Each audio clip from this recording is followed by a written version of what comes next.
The goal is to incorporate more of the food choices that are beneficial to your eating habits and to digress on the foods that you know are detrimental.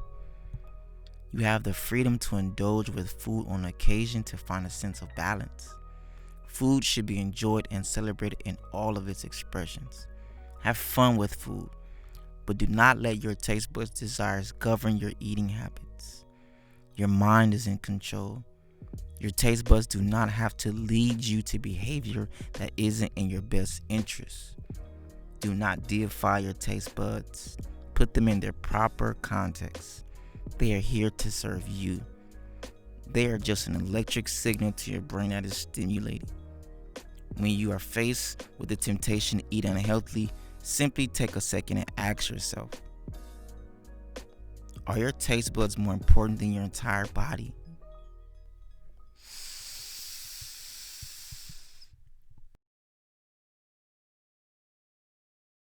Tell me, what do you see?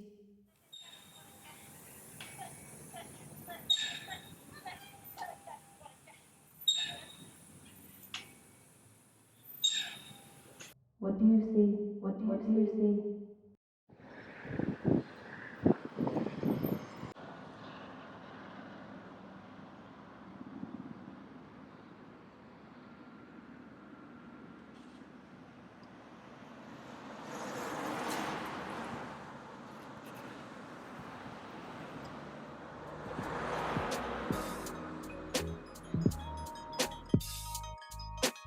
Yeah, it hurt, don't it? When you find out everything isn't what it seems.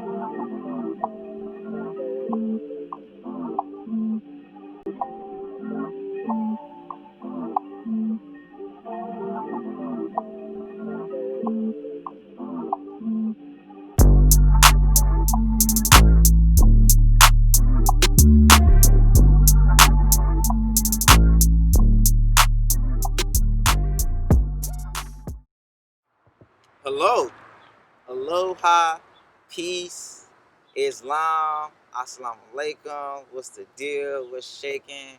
You feel me? What's good with my people? I am Tamu Asir Bey, a divine infinite being, yes sir.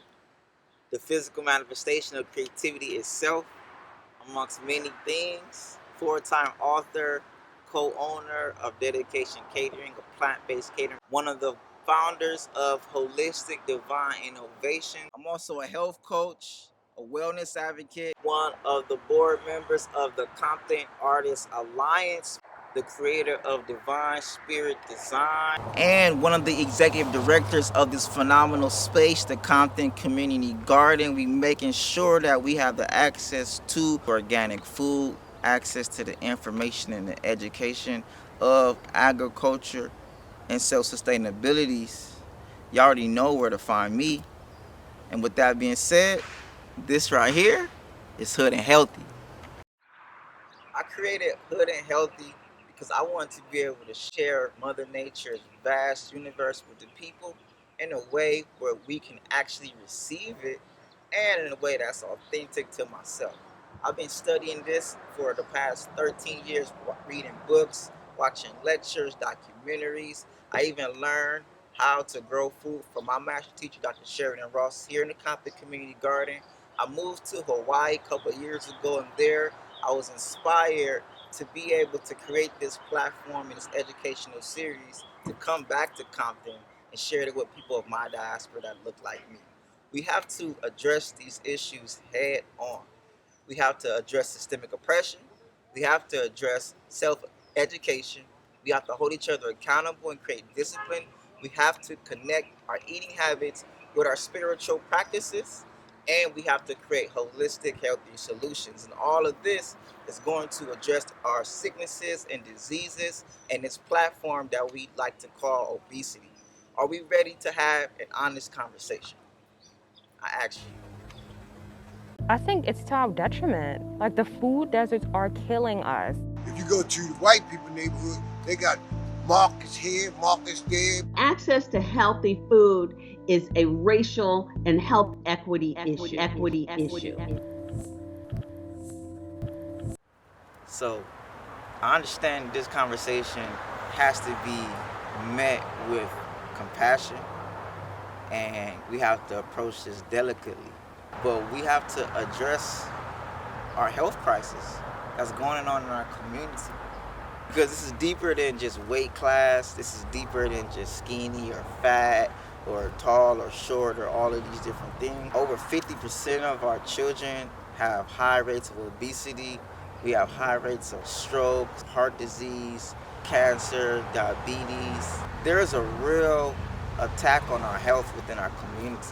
Sicknesses and illnesses that through a change of our eating habits consistently can be definitely subsided. And we have to ask ourselves, do we have a diet or do we have a live it? Are we putting foods in our body that bring us vitality, that bring us energy? Or are we putting foods in our body that are slowly deteriorating our body? There's so many tests and studies that have been done that I will be able to show you in the book, Your Taste Buds Are Not Your God, that go over this information. And we have to start with accepting that this is a systemic oppression. This is not by any accident. This is a well thought out, organized, structured architecture system. Have we properly learned agriculture in our schools? Are we learning how to grow our own food? Is that by accident? Is it by accident that we learn the Pledge of Allegiance as children before we learn math and science and all of these things that affect our day-to-day? Is it by accident that we know as a culture more about the NFL, the NBA, sports, than we do our own bodies? We can name more teams than we can name minerals. Is it by accident that the dairy farmers and the meat farmers have lobbyists that have taught this information in our schools? We don't need dairy and eggs and dead animal flesh. Now, I'm not here to tell people to not eat dead animal flesh, but I definitely understand we don't need it if we make smart, simple decisions. And it's easier to make decisions when we take it upon ourselves to educate ourselves. I understand there's a liquor store, fast food on every corner in our community, but we have the capacity to pick up books, to watch documentaries, to turn our social medias into educational platforms, to go on YouTube and utilize videos and these Googles and all of these devices that we do use in our day-to-day. We can take the time to educate ourselves.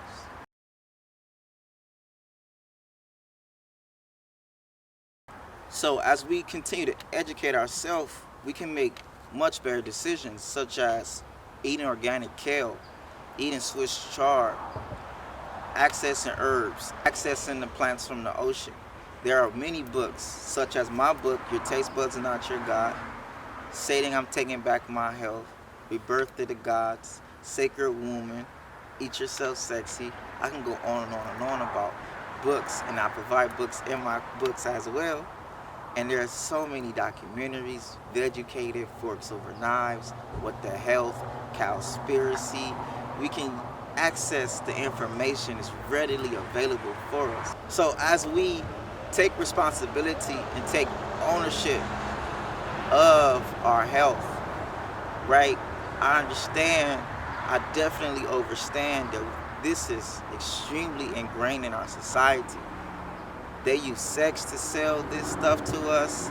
It's overly saturated. It's all over TV. It's all over our schools. It's everywhere. But once we make educated decisions, once we take responsibility, once we take accountability, and we empower ourselves with the knowledge and information, now we have the right and the power to establish discipline and establish accountability.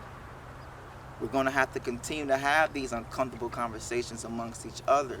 We're going to have to hold each other to a higher standard, walk in our purpose, to be leaders. We're going to have to take a stand. We're going to have to speak out. We're going to have to speak with love and speak with grace, and not speak in a condescending manner, but we have the power to share our information and our education with each other. And we can collectively raise the bar. And we can make the change. We can be the change. And by simply being the change, you will be the ripple in the pond, and you would affect everyone around you, like frequencies and vibrations that we are. So as we continue to make better decisions, as we continue to hold ourselves at a higher standard, raise our self-esteem, a great way to strengthen that is to connect our eating habits with our spiritual belief systems. Now, I was born into the Christian faith, and I am not opposed of the Christian faith. I am opposed of the way it's been taught to us. I am opposed of us viewing things from Greek and Roman ideologies that were not Greek and Romans. And then there's no slight to them. But I'm an indigenous American man born and raised in Compton. And I need to connect my spiritual systems to my actual reality. Right? Why are we talking about Thor's Day and Saturn's Day and Wednesday, which is another name for Odin, and Thursday, and Frigga's Day, which is a Roman goddess, and our spiritual belief systems are still ingrained into these ideologies. And so we need to be able to restore our own minds and view our spiritual belief systems through our own ideologies. And that, on a foundational level, will affect our self-esteem. That, on a foundational level, will affect how we view ourselves. We can continue to ask ourselves more and more questions about our spiritual belief systems. If the Creator came down here that you view the Creator as, what would you serve the Creator? Envision that in your mind as those decisions, and as it gets tough, and as you're trying to be that leader. Where would you want to sit with your Creator? If we believe that the Creator of the universe lives inside of us, we should be feeding our bodies as such. We were taught as children that our bodies are temples. So do we treat it as such? A temple is a building, a structure that was at a high capacity for the context of a spiritual practice. This is a spiritual entity we have right here. We should take care of it. We should be putting the best we can into it as we respect the church. And even in the Bible, it advocates for eating healthier. Even the story of Daniel, all throughout Genesis, even Jesus, the character of Jesus, many times connected symbolism, storytelling. He taught about agriculture throughout the entirety of his life. He was always advocating, connecting to agriculture. I am taking the time to a degree, learn what's called the mother nature, or mother nature, or the divine spirit. And I definitely can correlate the Holy Spirit that Jesus was referring to the mother nature, the way the universe works, the way nature communicates. It's all around us. Nature is constantly communicating us. If we listen, if we open up our minds to it. And as we develop a relationship with nature, we begin to shape our entire reality. And an effect of that is our eating habit. There is an abundance of food, plants, medicine, herbs, so much that is meant for our body. Every single mineral in your body can be found on the earth. So we are connected. The way the universe works is the way your body works. If you lay down and they cut you open, you can see that your intestines are the same alignment as the stars and as the zodiac. Why are we learning the stars? Why are we learning the zodiac? Why is the zodiac mystified? When it's just the way the universe works, it's just the way the sun works. As we learning the way the stars work, it's the way nature works down here, which is how we have seasons. Once we have seasons, we're able to work with the nature and able to grow food with nature and able to understand the way food grows, the way the earth moves, the way the solar system moves, is the way our bodies, the way our emotions, the way our thoughts move. This is natural sciences that us in our community have been detached from. We don't learn about these things. Why are we not learning about the zodiac in our schools and in our spiritual belief systems? Why are we not learning how to grow food in our spiritual belief systems? This is not by accident. None of this is by accident. There was a study done in the book Saying I'm Taking Back My Health, where Harvard did a study on mice. They took two groups of mice. One group they fed them organic food, another group they fed processed food. The mice that ate processed food naturally became combative and developed high blood pressure. The mice that ate organic food naturally lived cohesively together. Now I definitely understand we are not mice. But does this study have any merit?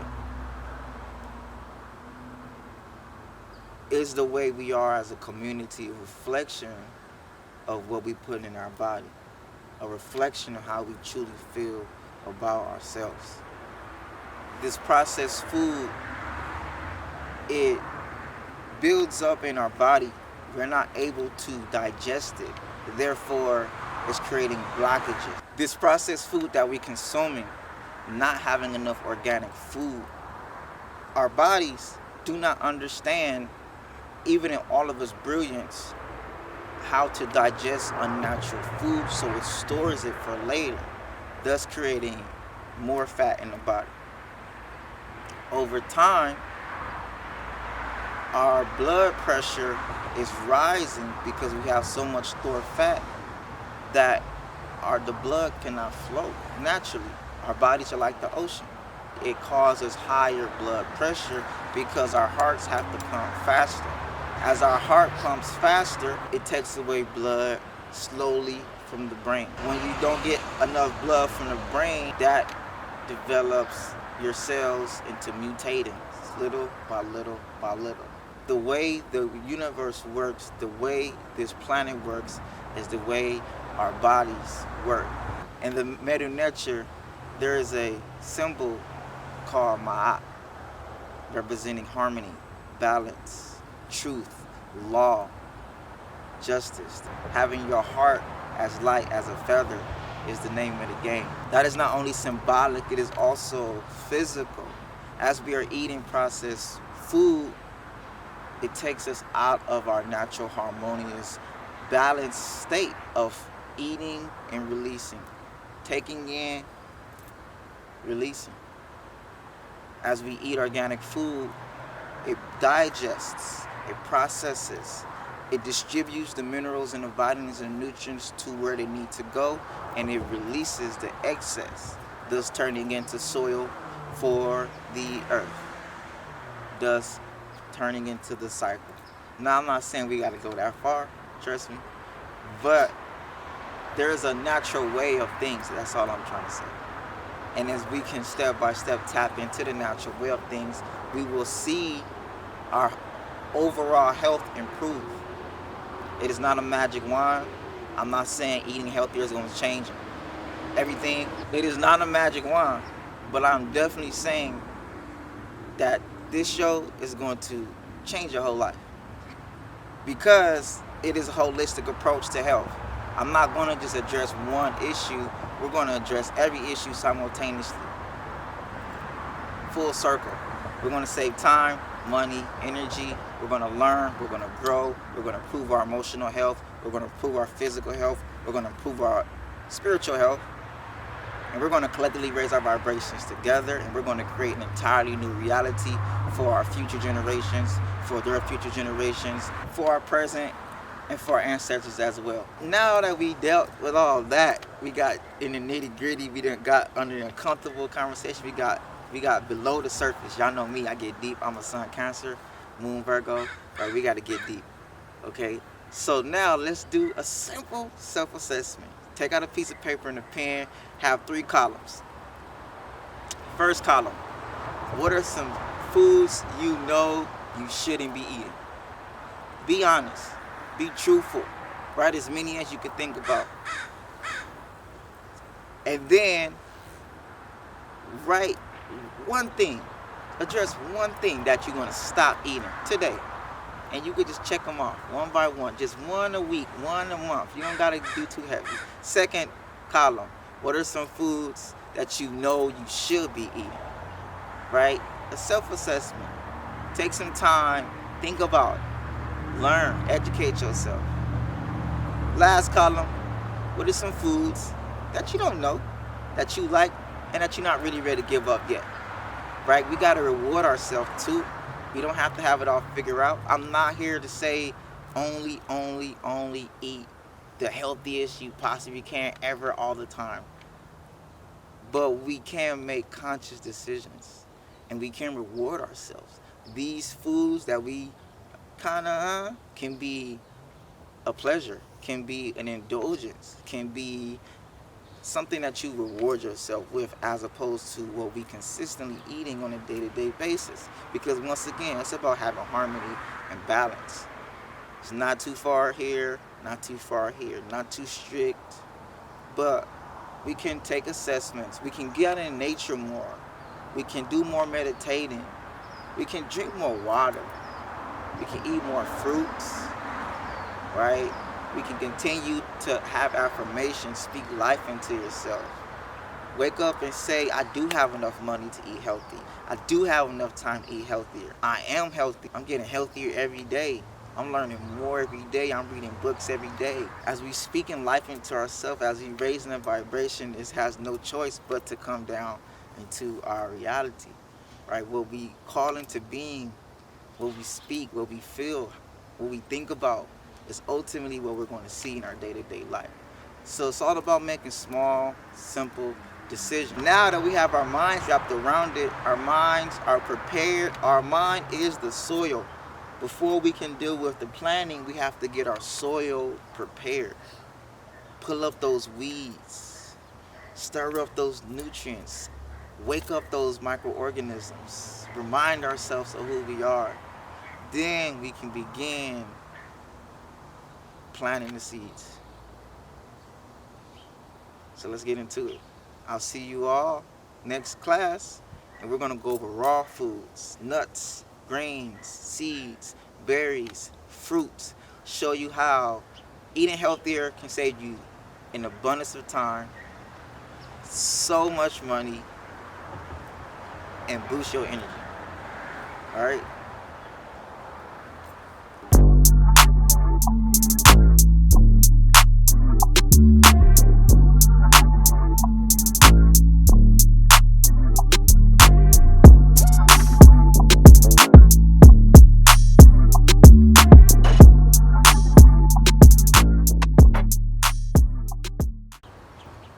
What you think about that? Is it too? I jumped in too deep, or you didn't like it?